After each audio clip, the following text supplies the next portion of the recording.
Good afternoon, and thank you for joining me today to discuss low temperature heat networks. Joe's already gone through the introduction, so my plan is now to present an overview of decentralized heat networks, which will take around 40 minutes, but I found out from Michelle that it can be 30, so that's good. And then afterwards we'll do questions and answers. So as Michelle said, if you've got any questions, if you can just put them in as we go into the questions and answers, then we'll pick them up at the end and we can just get a flow straight through. And slides and transcript will be made available after this webinar. So climate urgency and shared ground loops, heating our buildings. Heating our buildings remains the single biggest source of carbon emissions, about 1/3 of our national total. The reliance on fossil fuel boilers is around 85% for each nation. That is more than 25 million homes in GB, more than 1 million homes in the Republic of Ireland, and over 500,000 homes in Northern Ireland. If we are to reach net zero by 2050, decarbonising heat is not optional, it's essential. So today I'd like to demonstrate how shallow geothermal heat utilised as the source of heat for our buildings will make a significant impact to reduce our carbon emissions. Shallow geothermal is generally considered to be sourced at depths of less than 200 metres, with the exception of utilisation of mine water, which may be found much deeper. So today I'll not be discussing deep geothermal, but the principles of influencing policy and potential legislation that I will cover applies equally to the emerging deep geothermal projects, which will be utilising aquifers at depths of over 2,000 metres, where water temperatures of over 60 degrees Celsius are abstracted for use in traditional centralised heat networks, often referred to as district heating. I will therefore be focusing specifically on shared ground loops, usually shortened to SGLs for brevity. And sometimes these are called ambient loops, but I prefer to use that designation for the low temperature heat networks which would otherwise be defined as waste heat and is recovered and utilised in shared ground loops. They're also sometimes referred to as fifth generation heat networks, but again, I prefer not to use this technology, as SGLs are not really the next generation, but in my opinion, are better thought of as being complementary to third and fourth generation centralised heat networks. It's also important to emphasise that shared ground loops should no longer be viewed as nice but niche technology. It's very important that they are now understood as being central to the plans of our governments to meet their legally binding targets for carbon reduction. SGLs can enable communities from single streets to whole neighbourhoods to share a ground or water source collector and feed individual ground source heat pumps in each and every building. So today I'll describe how these systems work, why they matter, and how policy is now catching up to support them, but also how it must be managed carefully to avoid any unintended consequences that might slow down progress. I'll be reviewing developments in Great Britain, the Republic of Ireland and Northern Ireland, and sharing a prospectus for rural and suburban heat networks from the south of Scotland, which have until now been overlooked by governments. The strategy for development at scale is now clear for SGLs. To be truly successful, we must ensure that the three main stakeholder groups are represented at government level.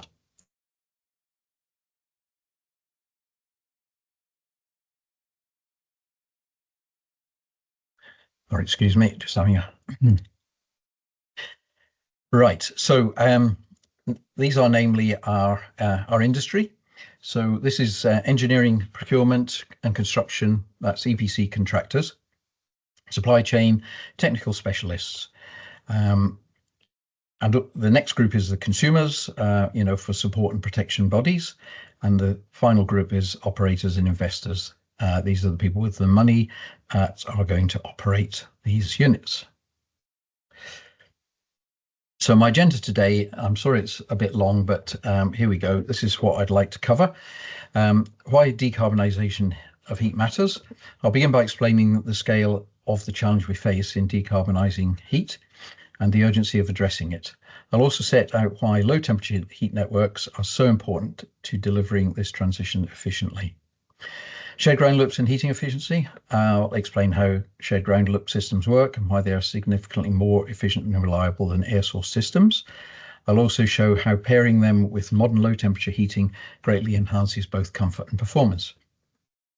Then I'll go on to outlining the heat network legislation, which is the UK's new well, it's GB's new regulatory framework and how shared ground loops and ambient loops are now formally recognised and covered under Ofgem regulation. This is a major milestone that brings heat networks into line with other utilities and protects both consumers and investors. I'll then describe Northern Ireland's emerging market framework and its intent to mirror the GB approach with oversights from NIAUR. I'll also explain why the region's high oil dependency makes this a major opportunity for shared ground loop adoption. Then I'll introduce the Republic of Ireland's first heat networks bill and its ambitious targets to build districts in ambient heating capacity. This includes setting up a heat network authority and creating space for long-term public ownership and price protection. Then I'll go on to the South of Scotland enterprise prospectus, which is real-world examples which they've drawn from the Scottish borders showing how shared ground loops are being proposed in small towns and villages.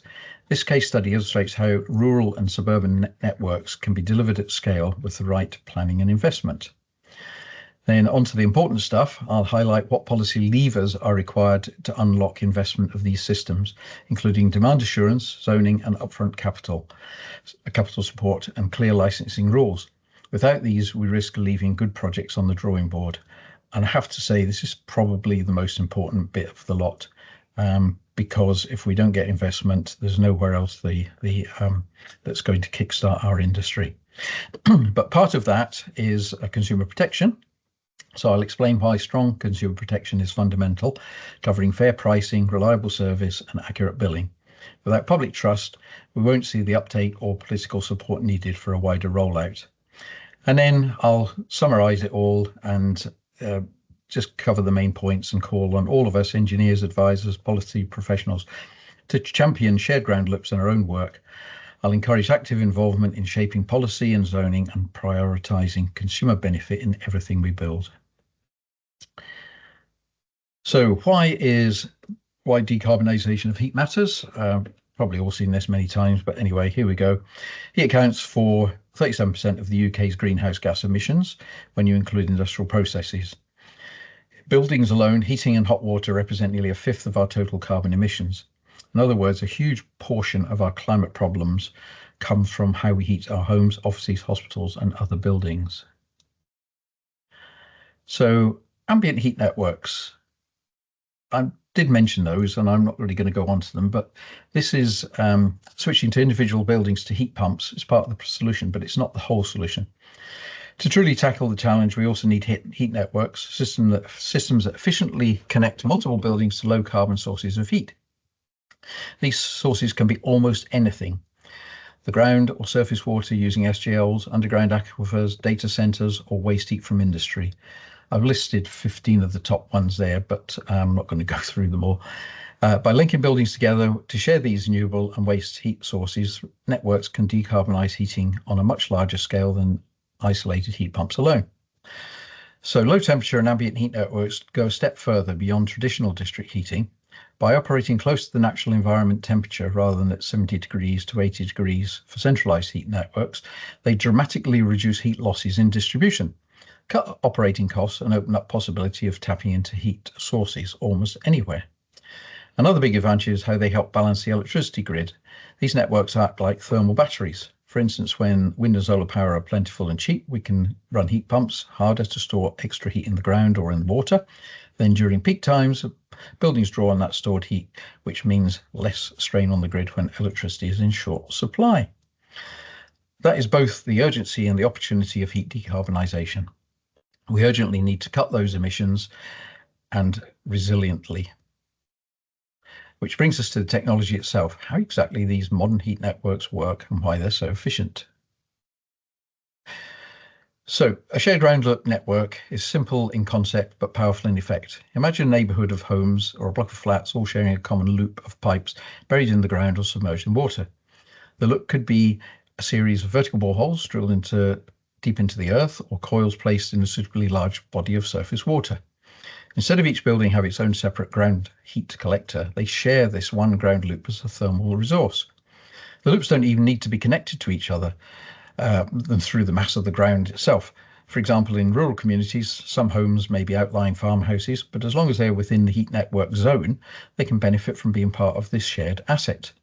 Then inside each building, there is an individual ground source heat pump that draws heat from the shared loop and raises it to the temperature needed for space heating and domestic hot water. In essence, it's a system which mimics other utilities, such as mains gas. Consumer has the efficiency benefits of a shared underground source, combined with the individual control of having their own heat pump in their property. So why is this setup so efficient? For one, the ground and bodies of water like aquifers or ponds, lakes, stay relatively warm throughout the year, typically 9 to 12 Celsius here in the UK and Ireland. In winter, when the air above ground might be freezing, the soil a few meters down is still at mild 10 degrees or so. Ground source heat pumps can reliably operate at those temperatures and achieve high performance. So in technical terms, their coefficient of performance, COP, is basically the ratio of heat output to electricity input. It should be easily above 4 or even higher with low temperature emitters, such as overflow heating with smart controls. That means that for every 1 unit of electricity consumed, by the heat pump, there will be at least 4 units of heat pumped into the building, usually in kilowatts. Kilowatt hours. In kilowatts. As an equivalent air source heat pump, by contrast, struggles with the air temperature drops. On a cold, frosty morning, an air source unit might see its COP fall to 2.5 or even lower. In other words, it uses a lot more electricity to deliver the same amount of heat. And an air source units have other drawbacks. They periodically have to defrost. When it's very cold and humid, which we have a very maritime climate in the UK and Ireland, ice builds up on the outdoor unit's coils, so the system stops heating for a time and runs in reverse to melt the ice. That defrost cycle is essentially wasted energy, and it temporarily robs you of heating just when you need it most. Ground source heat pumps don't have this problem at all. There's no winter ice underground, so their performance remains steady even on the icest of winter mornings. So as you can see on the slide there, this is not new technology. The first heat pump probably in Europe went into fossil state in first year in 1925, put in by TGN Haldane. And the comparison between air source and ground source, there is a very good comparison document based on Ofgem data produced by a guy called Colin Meek, and this is published and online, which shows there is a clear separation between the two technologies. So why is ground source so significant? All of this means that shared ground loop network can deliver heating more efficiently and more reliably during peak cold conditions than equivalent air or air source heat pumps. Its scalability, it helps grid load management, limiting seasonal peak loads, and fuel poverty. I mean, this is a very actual thing with ground source, is that if you have an air source heat pump, then somebody who's in fuel poverty will not use it during the shoulder seasons. They'll only use it when it's really cold, and so they don't actually benefit from the average over the season. They only use it when it's really, really cold, whereas with ground source that really doesn't make any difference. They can just use it all the time. Carbon, and sorry, what I should say is that if they only use it in the midwinter, then they haven't got that huge diminishing of efficiency. And it really is the lowest emissions pathway for any heat decarbonisation. So I mentioned efficiency there, and really efficiency is it's to do with the temperature of the water you're using to heat the building. And I thought I'd just give this as a little mention. That's a slight digression, but overflow heating makes heat pumps far more efficient. Radiators often need 55 to 60 degree water, but underfloor works at less than 30 degrees Celsius. So the sweet spot for efficiency of any heat pump. Every degree lower saves about 2% on running costs, so overflow panels running at 35 degrees can be about 40% more efficient than radiators. Losses are also lower, and any small heat that escapes still warms the house. The whole system, ground loop heat pump and heating inside, works better. And today's systems are not slow. Overflow heating is so responsive it can be controlled just like a gas boiler. On when you need it, off when you don't. With smart thermostats and zoning, you can set each room to zone individually, saving energy in empty spaces. Retrofit is now practical too, with ultra-thin panels that can be laid over existing floors with as little disruption, even in older homes. So with shared ground loops and modern overfloor heating, we get efficiency, comfort, control, and flexibility. And the other thing with overfloor heating is the Romans discovered that you get radiation from the floor, and this means that you can set your target temperatures less than you would with radiators. So just another slight digression here. I'd like to talk about the technology adoption life cycle and crossing the chasm. So when we look at technology adoption, there's often a critical junction between early projects and mainstream rollout. A guy called Geoffrey Moore described it as a chasm. I prefer to see this as a crossroads, which is the subject of today's talk. This is a point where the technology is proven, but confidence and supportive policy are needed to move into the early majority. Moore's famous analogy for this was the Segway, which really did very, very well with innovators and early adopters, but it fell into the chasm because, the majority of people don't just want to go around on flat ground, they need to go upstairs, and that's what killed the Segway. So essentially, with shared ground loops, the technology itself is ready. We're not in the research lab anymore. We're at the commercial readiness. Installations running successfully across the UK and Europe, demonstrating reliable performance, lower bills, and major carbon savings. And the evidence is clear. Air source heat pumps typically achieve a seasonal performance factor of around 2.6, while ground source systems 3.2, a step change in efficiency. More importantly, ground source heat pumps deliver this consistently in all seasons. They don't suffer from frosty mornings, defrost cycles, or noise complaints. They last longer, require less maintenance, and even provide passive cooling in summer at almost no cost. But they they also put less strain on the grid with flatter load profiles and the ability to shift demand to where the renewable energy is abundant. At community scale, At community scale, shared ground loops take this further by sharing both the infrastructure and the risk. The boreholes are collective assets, financed and operated as utility infrastructure. No individual household carries the burden. The investment is spread across the community, making the model safer, more investable, and more attractive to mainstream consumers. So the technology adoption life cycle, this bit that is shown on this slide here, is really the technology life cycle, whereas this is really what people do when they like something. So really, this life cycle, we're well up to the technical ready standards with ground source and ground loops. But this bit here is the last bit that we've got to solve to get us from technology level, readiness level 9 to commercial product. And this is regulatory approval and notification. So technically we're ready. The challenge now is policy. The early majority, planners, developers, landlords, and homeowners will only embrace shared ground loops when they see them as safe, standardized, and regulated choice. This means clear legislation, smart standards, and consumer protection designed for these networks, not just for traditional centralized heat systems. This is why influencing government right now is so important. If standards are written with only centralized heat networks in mind, we risk loading shared ground loops with unnecessary costs. For example, requiring fiscal metering where it isn't needed, or insisting on pipe insulation below ground when the pipe below ground temperature is below ground temperature and needs no insulation. Such burdens could slow adoption just as the technology is ready to scale. We're at a crossroads. The technology is proven and the benefits are clear. Now legislation and regulation must catch up.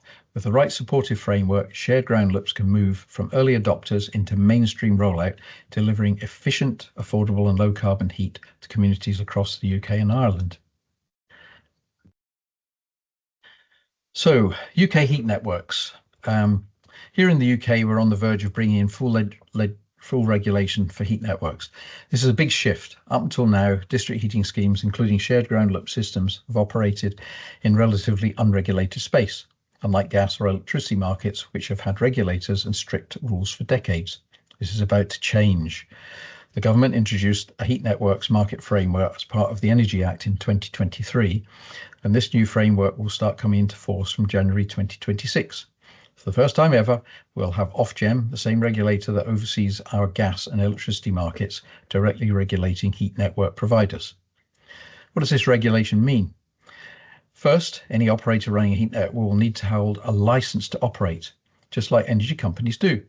They'll be subject to rules about pricing, transparency, and service standards.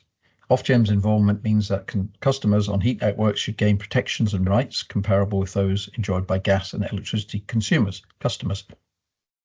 For example, there will be oversight to prevent unfair pricing, and if something goes wrong, consumers will have formal channels for complaints and redress, likely through the Energy Ombudsman, backed by the regulator's authority. In short, heat networks users won't be stuck on their own anymore. They'll have a guardian in the form of Ofgem, making sure they're treated fairly. Another key piece of this is the new Heat Network Technical Assurance Scheme, just known as HNTAS, which will set technical standards that heat networks must meet. Think of HNTAS as a set of building regulations on an engineering code specifically for heat networks. It will cover everything from making sure networks are designed for efficiency, for instance, encouraging lower flow temperatures to reduce heat loss, to ensuring accurate metering and billing, so that customers are charged correctly for what they use. The standards will encompass design, performance, and ongoing service quality. So if you're building or operating a network, whether it's a traditional high temperature system or a modern ambient loop, you'll have to do it in line with these best practice guidelines. This is crucial for quality control.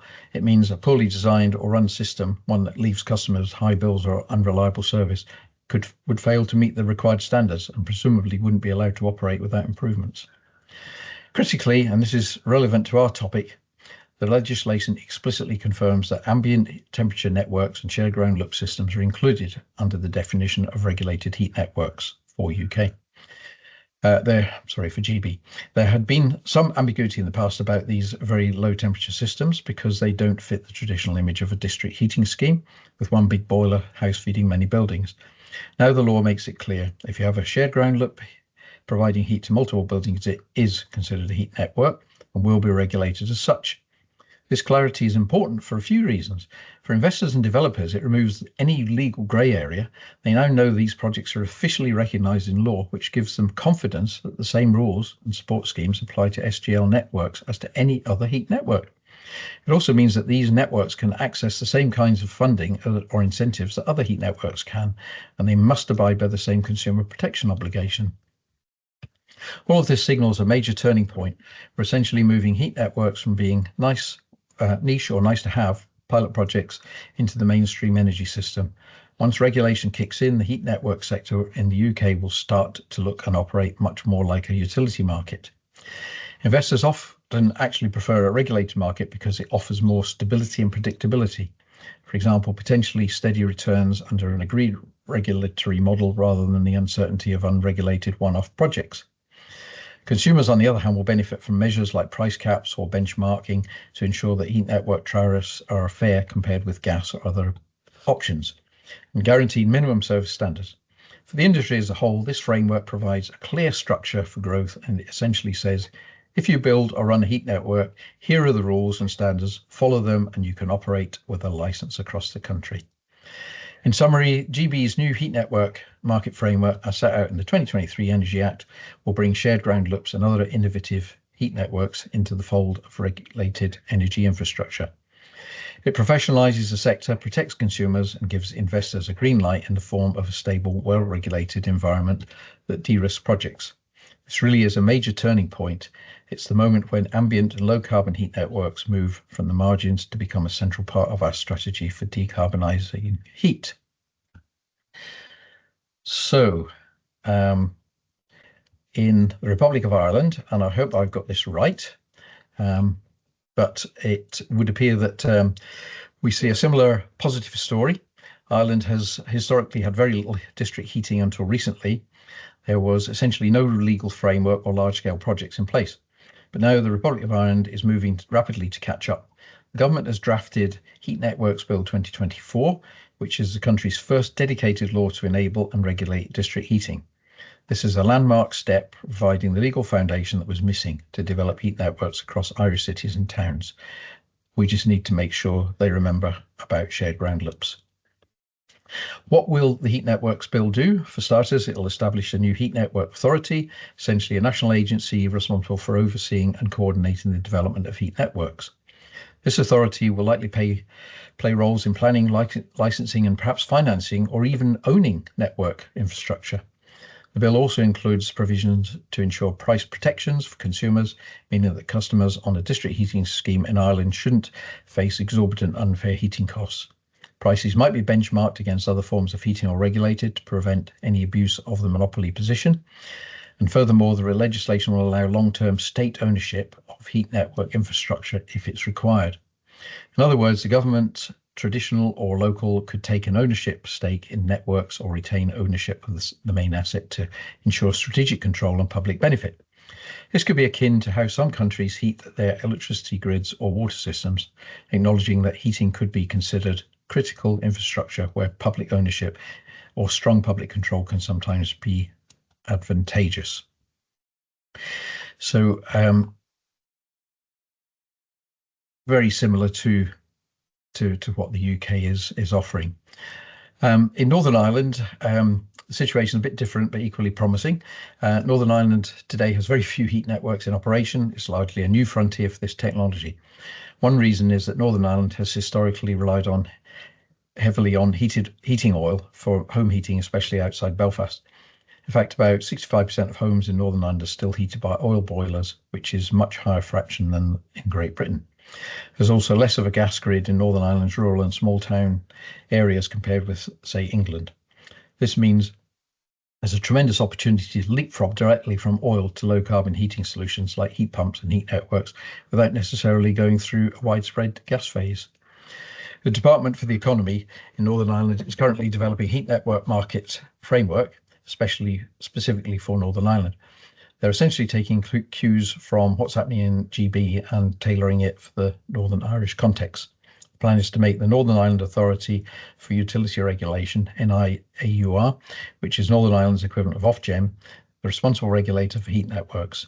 In other words, Northern Ireland Utility Regulator will take on licensing and oversight of any district heating or shared ground loop schemes in the region, mirroring Ofgem's forthcoming role in GB.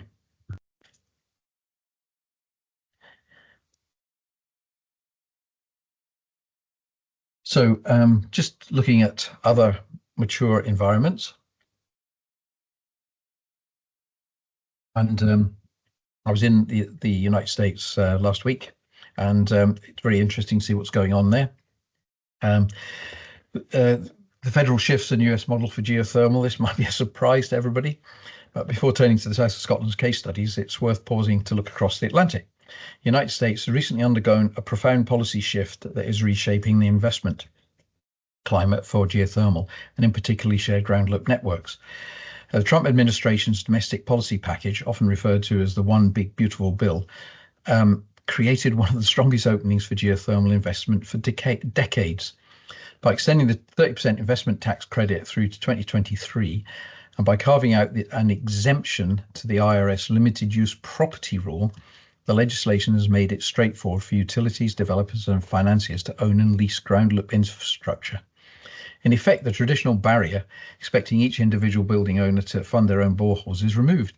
Instead, ground source heat pump loops can now be treated as long life utility assets with the kind of investment profile that banks and utilities are comfortable in financing. But this new capital environment has also raised concerns. Policy influencers, such as Becky Menton, who I met in San Francisco, she's warned that while the investment climate is positive, it risks leaving poorer households stranded on shrinking gas grids.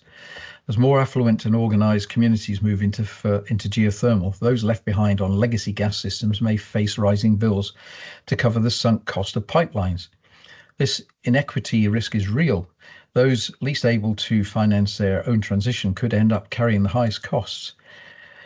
This is precisely why shared ground loops are such a compelling model. By designing their community scale infrastructure, multiple homes, often mixed income, all connected to a common loop.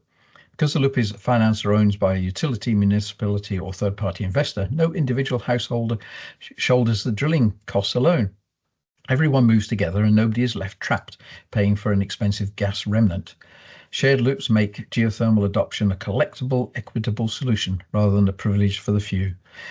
And so in California, they've already recognized this principle, and Senator Dave Min issued an SB 1221, which authorizes up to 30 neighborhood decarbonization pilots. And these allow utilities to retire gas mains and provide clean alternatives, principally networked heat pumps, at little or no cost to residents. So as long as the pilot is cheaper than replacing gas pipes. With the new federal tax credits reducing project costs, these pilots become financially attractive and technically feasible. Yes, so in short, the federal policy has unlocked the capital. Advocates have highlighted the equity risks, and shared ground loops strengthened by programs like the Californian ones. They provide a replicable model where geothermal becomes a community utility, inclusive, cost-effective, and climate-aligned, not just a privilege for those who can afford to move first. I just thought that was quite interesting to see what's happening over the pond. So back to Scotland now, and if we could bring our focus close to home, and specifically the rural south of Scotland, where recently the South of Scotland Heat Networks prospectus was published, led by South of Scotland Enterprise, the regional development agency. This prospectus is essentially a collection of case studies or potential case studies and feasibility analyses mapping out the potential for heat networks across the Scottish borders and Dumfries and Galloway. It identified 19 prospective heat network opportunities that in that region, and notably 12 of those 19 were shared collector networks. In other words, systems based on shared ground loop water source loops feeding individual heat pumps, just like the shared loops we've been discussing. This is important because it shows that for rural and suburban areas, which have often been overlooked in national heat network plans, shared ground loops can be an ideal solution. Government programs have so far tended to focus on big city schemes or large district heating projects in dense urban areas. Meanwhile, smaller towns and villages, and even clusters of homes in the countryside, were left wondering how they would benefit from the low carbon heating transition. The South of Scotland prospectus provides a kind of blueprint. It says, yes, there are viable projects outside the big cities, and many of them revolve around shared ground loop heat collectors. These can deliver affordable green heat to communities that don't have the luxury of big power station or heavy industry next door to tap waste heat from. So one of the examples is for Galashiels, and this is a residential retrofit project. Galashiels is a town in the Scottish borders where there's a cluster of flats, about 80 homes in total, that currently rely on old electric storage heaters for warmth. Those storage heaters are not only expensive to run, might be good for carbon, but they often provide subpar comfort. For instance, they can overheat rooms in the early night and run out of heat by the next afternoon. The prospectus outlines a proposal to completely revamp the heating for these 80 flats by drilling around 30 to 40 boreholes in the communal courtyard area and installing a shared ground loop network. Each flat would then get its own modern ground source heat pump, likely located in a utility closet or similar place connected to that shared ground loop and hot water. Now, it is a proposal, but these are replicated across the UK, and it's just to show that these can become part of a ground loop system. So enabling investment. Up to this point, we've talked about technology and policy frameworks, and I think we're all pretty confident that we have the technology and we know it works and it will work, but we must not forget that a crucial piece of the puzzle is money. Building heat networks, especially ones with lots of underground piping and boreholes, is very capital intensive. These projects need a lot of money up front to pay for construction, and then they recoup that investment over many years from customers' payments. If the conditions aren't right, if the risk is too high or the returns too uncertain, then quite simply projects will not move forward because investors will choose to put their money elsewhere. So what are the key conditions are needed to enable investment in heat networks at scale? I'll highlight 4. Demand as insurance, demand assurance, capital support, clear licensing, and planning integration. So demand assurance is something that investors ask up front. And they need this confidence that if they build a heat network, there will be enough customers connecting and buying heat to pay back the investment. This is where concepts like heat network zoning and securing anchor loads come in. Zoning means designating certain areas, for example, a part of a city or a town centre or a rural area, as a heat network zone, where when a heat network is available, buildings in that area are expected to connect to it. Although for domestic cases, this is not really something that is ever mandated. It's really businesses that would be expected to join onto these units. So it provides a guaranteed customer base and allows investors the guarantee that they will have customers. But equally, policies from government that guarantee customers so a network won't be built and then half the buildings decide not to connect is critical to reducing commercial risk. So capital support, even with guaranteed demand, many heat network projects still face financing challenges because the upfront costs are high and the payback periods are long. Governments can help by providing financial support to improve project economics, or just simply providing policies that support the investors to guarantee that their investment will be safeguarded. Clear licensing and regulations, as we discussed, investors need to know exactly how shared ground loop systems and other heat networks will be authorised and regulated. This means having a clear licensing process, who needs a license, what conditions come with it, and stable rules that aren't going to change unpredictably. If these rules are vague or keep shifting, investors get scared off.